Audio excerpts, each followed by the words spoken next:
Dear students, আশা করি তোমরা সব ভালো আছো। তো আমরা শুরু করতে চলেছি নর্মাল সাবগ্রুপস। তো সেই নর্মাল সাবগ্রুপ শুরু করার আগে আমি অ্যাসিউম করে নিচ্ছি যে কোসেট সম্বন্ধে আমাদের আইডিয়া আছে। তো কোসেটসে কী কী ছিল না, ওখানে লেফট কোসেট ছিল, রাইট কোসেট ছিল এবং তাদের প্রপার্টি ছিল।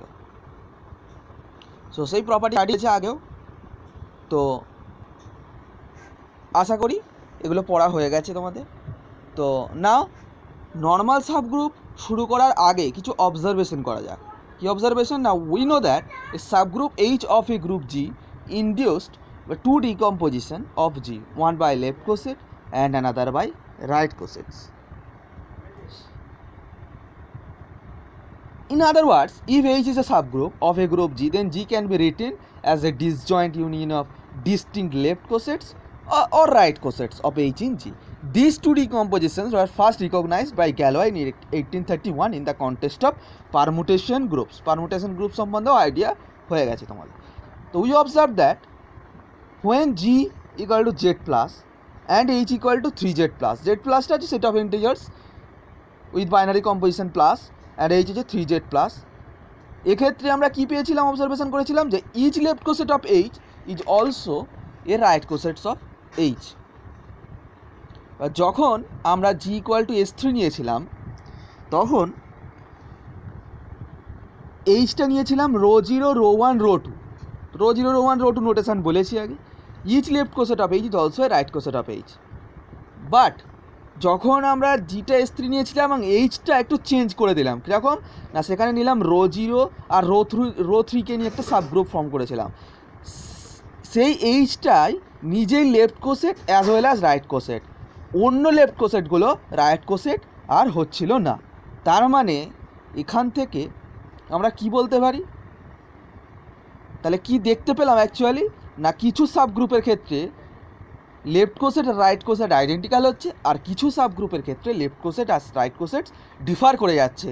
Thus we see that for some subgroups the left coset and the right cosets are identical, but for some others the left coset and right cosets differ.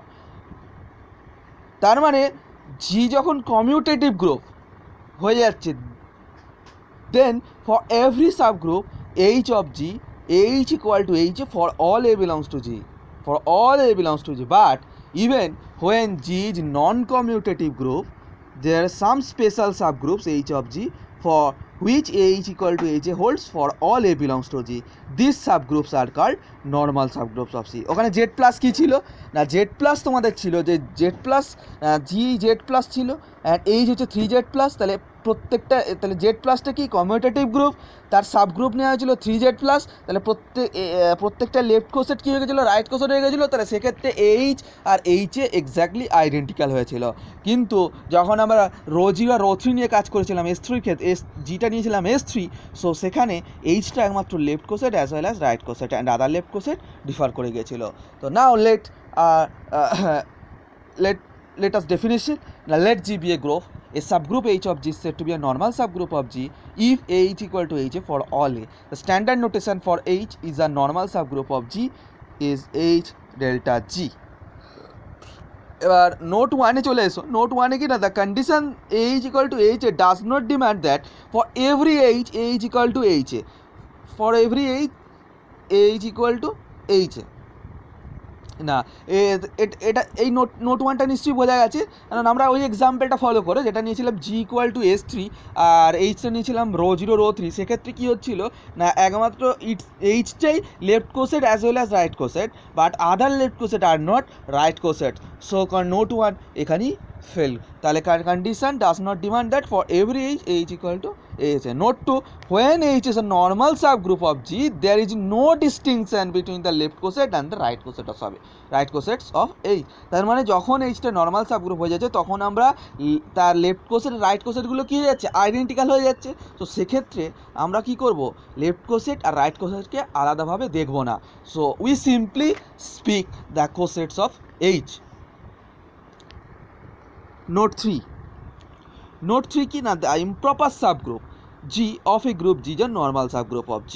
তো প্রুফটা কীভাবে করব না, আমরা আগে রেজাল্ট কিছু অবজারভেশন করেছিলাম কোসেটসে, সেটা কী ছিল, যদি এইচটা জি এর সাবগ্রুপ হয় আর এ belongs to H if and only H equal to H, R A belongs to H if and only H equal to H, so দুটোই হোল্ড করছিল। তার মানে ইমপ্রপার জি একটা যে সাবগ্রুপ তাকে নর্মাল জি এর মধ্যেই নর্মাল দেখাবো, তো সেটা দেখানোর জন্য কী করতে হবে, a G equal to G for হলে প্রমাণ করলেই হয়ে যায়। তাহলে জি থেকে একটা এলিমেন্ট নেবো, তাহলে এলিমেন্ট নিলাম এ, তাহলে এ ওই রেজাল্ট অনুযায়ী তাহলে কী হবে, a G equal to G, G equal to G, so H equal to G A.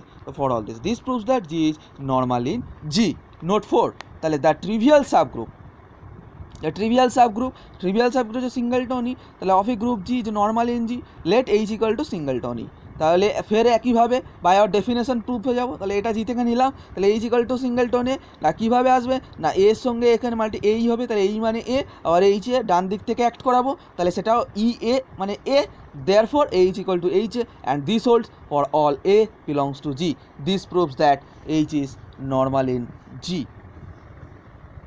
So interesting রেজাল্টে আমি চলে আসি, every subgroup of a commutative group G is a normal subgroup of G. খুব interesting, আমরা commutative যদি group হয়ে যায় তাহলে সে নর্মাল হয়ে যায়, বাট তার প্রত্যেকটা সাবগ্রুপ কি নর্মাল হয়, তার রেজাল্ট হচ্ছে এটা যে প্রত্যেকটা সাবগ্রুপই ওই কমিউটেটিভ গ্রুপের নর্মাল সাবগ্রুপ হয়ে যায়। Let H be a subgroup of a commutative group G. আমরা কী দেখাবো, এইচটা জি এর মধ্যে নর্মাল দেখাবো। সেই নর্মাল দেখানোর জন্য কী করতে হয়, by definition of normality, definition কি না H equal to H a for all a, তাহলে একটা জি থেকে আরবিট্রারি এলিমেন্ট তুলবো, তাহলে এইচটাকে দেখতে কেমন, H for some H A belongs to H, H A দেখতে কেমন এইচ এ টাইপের দেখতে, যেখানে H belongs to capital H. তাহলে যেহেতু যেটা কমিউটেটিভ, তাহলে এইচ আর এইচে কী করলো, প্রত্যেকটা এইচের এলিমেন্টের জন্য কমিউট করলো, and therefore this, so H is normal in G. এবার interesting result, H be a subgroup of a group G এবং index of H in G equal to 2, then H is normal in G. Index of এইচটা কি, index of H হচ্ছে না, index of H মানে number of distinct left cosets and or number of